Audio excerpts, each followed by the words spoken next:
Magandang araw po sa inyo lahat. Ito po ay isa pang report na aking ginagawa upang malaman ng taong bayan kung ano na ang nangyayari tungkol sa mga flood control na kaso na naging iskandalo.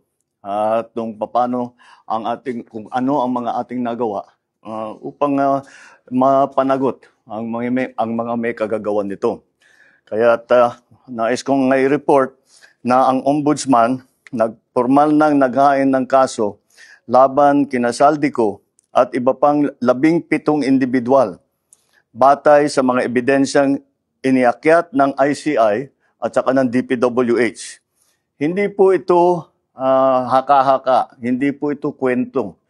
Ito po ay tunay na ebidensya. At ito po, para hindi ko na babasahin, pero makikita naman ninyo sa phone ninyo, ito yung listahan ng may arrest warrant na. At ang susunod na hakbang, ay wala nang paligoy-ligoy pa, ang ating mga otoridad ay siyempre papatupad na nila itong mga arrest warrant na ito.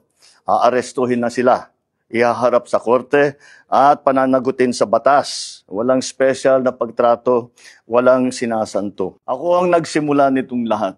Ako ang magtatapos. Kaya't asahan po ninyo na wala pong tigil itong aming ginagawa. At kahit na parang napakatagal ang dumaan na panahon, ako'y nagpapasalamat sa pasensya ng ating mga kababayan. Ngunit nagbunga na ng resulta ang mga pasensya ninyo. Maraming salamat po. Magandang araw po sa inyo.